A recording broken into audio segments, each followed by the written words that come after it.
Una pequeña mendiga entró en la mansión de un hombre rico y dijo, «Soy tu hija». Días después, un hombre extraño tocó a la puerta de la mansión buscando a la niña. Antes de comenzar con la historia me gustaría que me siguieses y que comentases de dónde nos estás viendo hoy. Era una noche gélida en la ciudad. La nieve caía suavemente, cubriendo las calles con un manto blanco. En una esquina oscura, una pequeña niña, apenas de unos 8 años, se acurrucaba junto a una pared de ladrillos para protegerse del viento. Su delgado vestido, desgastado y remendado, no era suficiente para combatir el frío. Sus pies descalzos estaban rojos y agrietados, pero ella no lloraba. Había aprendido que las lágrimas no calentaban el cuerpo ni llenaban el estómago. La niña, cuyo nombre era Lucía, había perdido a su madre unas semanas atrás. Desde entonces, vagaba por las calles, sobreviviendo con migajas que le ofrecían los pocos amables transeúntes. Esa noche, mientras miraba hacia la mansión más imponente del vecindario, recordó las palabras de su madre antes de morir. «Busca a tu padre, Lucía. Vive en una gran casa y es un hombre rico. Te ayudará». Reuniendo el poco valor que le quedaba, se levantó, cruzó la verja que rodeaba la mansión y tocó la pesada puerta de madera.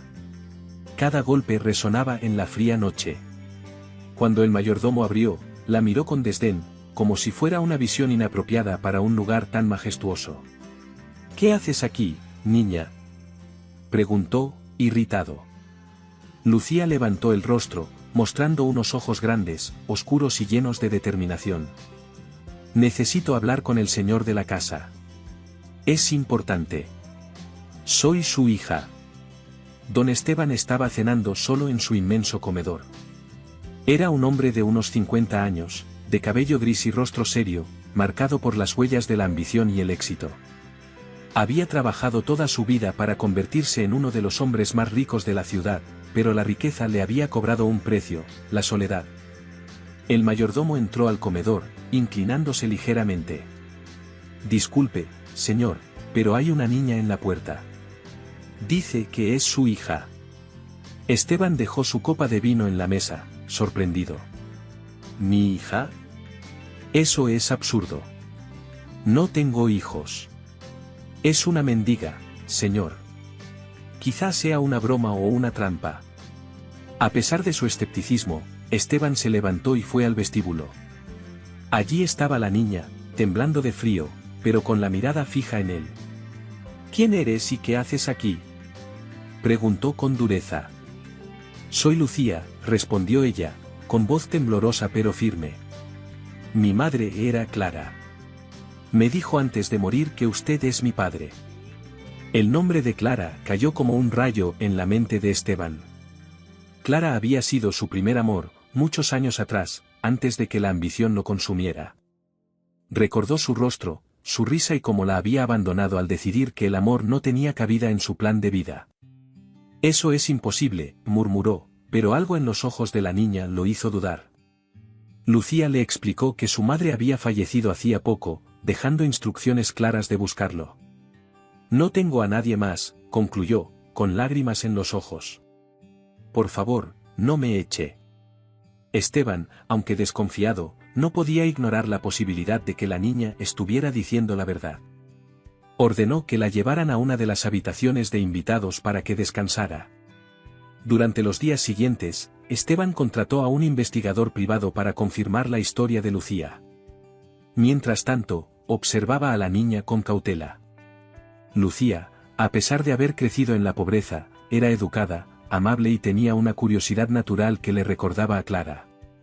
En las noches, cuando todo estaba en silencio, Esteban se encontraba reflexionando frente a la chimenea. Pensaba en Clara, en su juventud perdida y en las decisiones que lo habían llevado a la cima del éxito, pero también a un vacío emocional que lo consumía. El mayordomo, quien al principio miraba a Lucía con desprecio, también comenzó a ablandarse. La niña lo saludaba cada mañana con una sonrisa y le agradecía cada pequeña atención. Pero mientras Esteban empezaba a aceptar la posibilidad de que Lucía fuera su hija, un hombre extraño llegó a la puerta de la mansión. Era una tarde nublada cuando el mayordomo anunció la llegada de un visitante. «Hay un hombre en la puerta, señor». Dice que busca a la niña. Esteban se tensó. Había algo en su tono que lo inquietó. Déjalo pasar. El hombre entró al vestíbulo, y su apariencia causó una impresión inmediata. Era alto, de aspecto desaliñado, con una barba descuidada y ropa desgastada. A pesar de su apariencia, sus ojos mostraban una mezcla de desesperación y determinación. ¿Quién es usted y qué quiere con Lucía?, preguntó Esteban, con frialdad. Soy Julián, su padre, respondió el hombre con voz áspera. La declaración lo tomó por sorpresa. Eso no tiene sentido. Lucía afirma que yo soy su padre biológico. Yo no soy su padre biológico, admitió Julián. Pero he sido su padre desde que su madre murió. Julián explicó que había conocido a Clara años atrás y que, aunque nunca se casaron, había cuidado de Lucía como si fuera su propia hija. Había hecho todo lo posible por protegerla, pero las deudas y la pobreza lo habían superado. Días atrás, había perdido de vista a Lucía en el mercado y la había buscado desesperadamente hasta que alguien le dijo que había sido vista entrando a la mansión. Ella no tiene a nadie más que a mí, dijo, con la voz quebrada. Por favor, déjemela. Esteban, abrumado, decidió enfrentar la situación de frente. Mandó a realizar una prueba de ADN para confirmar su paternidad. Mientras esperaba los resultados, permitió que Julián permaneciera en la mansión. En esos días, Esteban observó la conexión entre Julián y Lucía. Julián era protector y cariñoso con ella, y Lucía lo adoraba. Aunque Esteban comenzaba a sentir un profundo cariño por la niña, sabía que Julián había sido su figura paterna durante años. Finalmente, los resultados llegaron. Esteban era el padre biológico de Lucía. La noticia lo llenó de una mezcla de alegría y responsabilidad. Con la verdad en la mano, Esteban tomó una decisión difícil pero sabia. Reunió a Julián y a Lucía en el salón principal. Lucía, eres mi hija, y quiero que vivas aquí conmigo. Pero sé que Julián ha sido un verdadero padre para ti. No quiero separarlos. Propuso que Julián viviera en la mansión como tutor y protector de Lucía. Le ofrecería un empleo digno y una vida estable, para que Lucía pudiera crecer rodeada del amor de ambos. Al principio, Julián dudó, sintiéndose fuera de lugar en un mundo tan ajeno al suyo. Pero el amor por Lucía lo convenció. Con el tiempo, Julián y Esteban comenzaron a respetarse y entenderse. La mansión, antes fría y silenciosa, se llenó de risas. Lucía creció con el cariño de dos figuras paternas que, aunque diferentes, la amaban incondicionalmente. Años después, Esteban reflexionaba sobre su vida mientras veía a Lucía jugar en el jardín. Había descubierto que la riqueza no se medía en dinero, sino en los lazos que formamos y el amor que compartimos. Gracias a Lucía, había aprendido que nunca es tarde para redimir el pasado y construir una familia. Y esa, pensaba, era la mayor fortuna que jamás podría tener. Y hasta aquí la historia de hoy, amigos.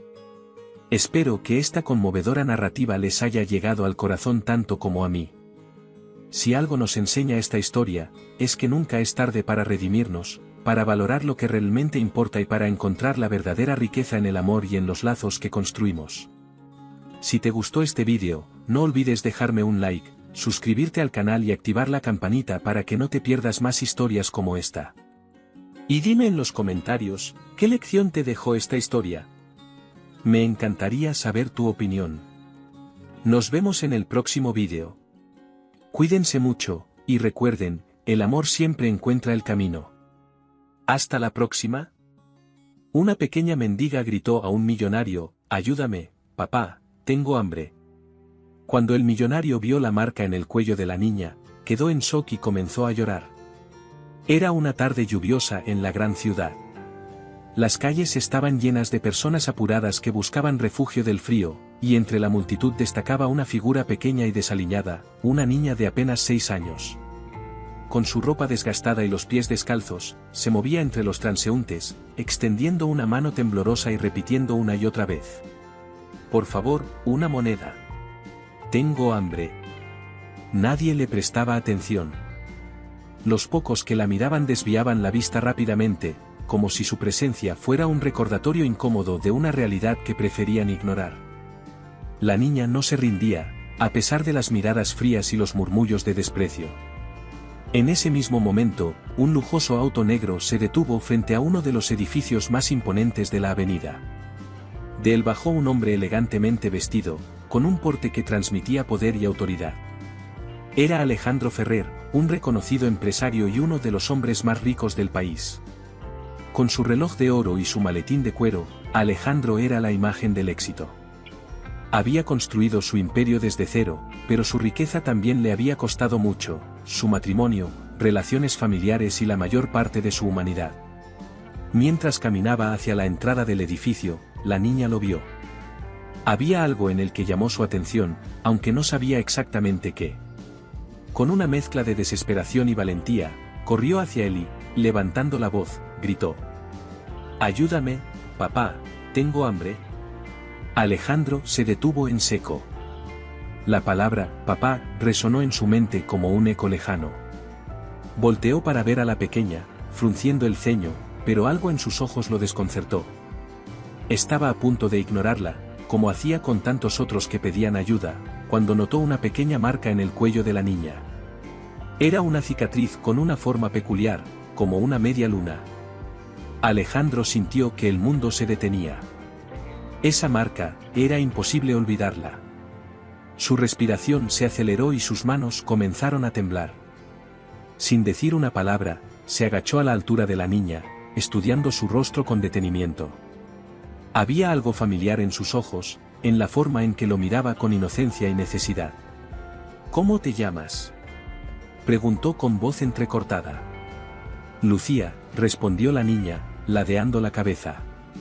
El corazón de Alejandro dio un vuelco. Lucía era el nombre de su hija, la hija que había perdido hace 5 años en un accidente automovilístico. O al menos, eso le habían dicho. Pero ahora, frente a él, estaba esta pequeña con el mismo nombre, la misma cicatriz y una mirada que lo atravesaba como ningún otro. «¿Dónde están tus padres?», insistió, intentando controlar el temblor en su voz. «No tengo papá ni mamá. Vivo con una mujer que me hace pedir dinero, si no le llevo suficiente, me castiga», contestó la niña con una sinceridad desgarradora. Alejandro sintió una mezcla de rabia y dolor. Todo su instinto le decía que esta niña era su Lucía, pero necesitaba pruebas. Sin dudarlo, decidió llevarla con él. Aunque la pequeña al principio estaba asustada, la calidez en los ojos de Alejandro la convenció de que podía confiar en él. Esa misma noche, Alejandro contrató a un equipo de investigadores para descubrir la verdad. Ordenó que se realizara una prueba de ADN y comenzó a indagar en el paradero de la mujer que explotaba a la niña. Los días que siguieron fueron una montaña rusa de emociones. Cada vez que miraba a Lucía, sentía una conexión indescriptible, pero también el miedo de que todo fuera un malentendido. Finalmente, los resultados del ADN llegaron. Alejandro abrió el sobre con manos temblorosas, sintiendo que cada segundo se alargaba como una eternidad. Su corazón latía con tanta fuerza que parecía que iba a romperse. Mientras despegaba cuidadosamente el sello del sobre, su mente se llenó de un torbellino de pensamientos. ¿Y si no es ella? ¿Y si he estado aferrándome a una ilusión? Pero, ¿y si sí lo es? ¿Qué significa esto para mi vida? Las palabras del médico resonaban en su memoria: el resultado será concluyente, no hay lugar para dudas. Sus manos sudaban, el papel parecía más pesado de lo que realmente era. Finalmente, desplegó el documento y sus ojos recorrieron las líneas con ansiedad, buscando desesperadamente la respuesta que cambiaría su vida para siempre. Al leer el informe, las lágrimas comenzaron a rodar por sus mejillas. No había duda, Lucía era su hija. Su hija había sobrevivido al accidente, pero de alguna manera había sido separada de él y terminó en las manos equivocadas. Alejandro no perdió tiempo. Con la ayuda de las autoridades, aseguró que la mujer que había explotado a Lucía fuera arrestada y enfrentara la justicia. Luego, dedicó cada momento de su vida a recuperar el tiempo perdido con su hija. Renunció a su estilo de vida frío y distante, y comenzó a enfocarse en lo que realmente importaba. Desde ese día, Alejandro hizo cambios significativos en su rutina diaria. Comenzó a levantarse temprano para preparar el desayuno de Lucía, algo que nunca había hecho antes, y la acompañaba personalmente a la escuela cada mañana. Por las tardes, dedicaba tiempo a ayudarla con sus tareas escolares y jugaban juntos en el parque, redescubriendo momentos de felicidad que había perdido por años. En sus negocios, delegó muchas de sus responsabilidades y se enfocó en proyectos que promovieran el bienestar social, asegurándose de que su riqueza ahora sirviera a un propósito más noble. Poco a poco, la vida de Alejandro se llenó de calidez, amor y risas, cosas que antes parecían inalcanzables. Lucía, por su parte, floreció bajo el cuidado y el amor de su padre. Poco a poco, las heridas del pasado comenzaron a sanar, y la niña volvió a sonreír con la inocencia propia de su edad. Al principio, todo fue un proceso de adaptación. Lucía, acostumbrada a la dureza de las calles y a la desconfianza hacia los adultos, tardó en entender que ahora tenía un hogar seguro. Alejandro fue paciente, le leía cuentos antes de dormir, respondía a sus preguntas curiosas sobre el mundo, e incluso aprendió a cocinar su comida favorita.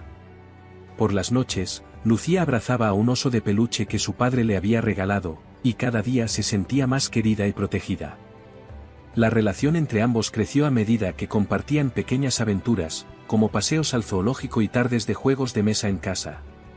Cada sonrisa de Lucía y cada «te quiero, papá» que escapaba de sus labios eran como bálsamos que curaban las cicatrices del corazón de Alejandro. Alejandro también cambió profundamente. Inspirado por la experiencia de su hija, Alejandro decidió fundar una organización dedicada a transformar la vida de niños en situación de calle. Primero, contrató a un equipo de expertos en trabajo social, psicología infantil y educación para diseñar un plan que no solo brindara refugio a los niños, sino también oportunidades para su desarrollo integral. Se enfocó en proporcionar atención médica, clases de refuerzo escolar y talleres de habilidades prácticas. El primer paso fue establecer un refugio en el centro de la ciudad, un lugar cálido y seguro donde los niños pudieran sentirse en casa. Alejandro trabajó personalmente en el diseño del espacio, asegurándose de incluir una biblioteca llena de libros, un patio de juegos y dormitorios acogedores. Al principio, la organización comenzó ayudando a un pequeño grupo de niños, pero su impacto se multiplicó rápidamente gracias a las donaciones y el apoyo de la comunidad empresarial. Alejandro también utilizó su red de contactos para asociarse con otras fundaciones, logrando así ampliar el alcance de su misión. El proceso no fue fácil, enfrentó desafíos financieros, críticas de algunos sectores y obstáculos burocráticos. Sin embargo, cada vez que veía a un niño sonreír o progresar en su educación, sentía que todo valía la pena. Para Alejandro, esta organización no solo era un tributo a Lucía, sino también un legado de esperanza para muchos otros pequeños que, como ella, merecían una segunda oportunidad en la vida. La vida nos enseña que, a veces, las segundas oportunidades llegan de las formas más inesperadas y nos transforman de maneras que nunca hubiéramos imaginado. Alejandro, quien una vez había perdido el rumbo en medio de la búsqueda de riqueza y poder, encontró en su hija no solo la redención, sino también una fuente infinita de amor y propósito. Nos recuerda que cada decisión puede ser un paso hacia un nuevo comienzo, y que incluso los errores más grandes pueden repararse con dedicación, empatía y un corazón abierto. Alejandro había perdido el rumbo, enfocándose en el éxito material y olvidando lo que realmente importaba. Fue a través del dolor y la redención que encontró un nuevo propósito. La historia de Alejandro y Lucía nos recuerda la importancia de mirar más allá de las apariencias y nunca perder la fe en los milagros. Porque a veces, incluso en los momentos más oscuros, la vida nos da la oportunidad de corregir nuestros errores y abrazar lo que realmente importa, el amor y la familia.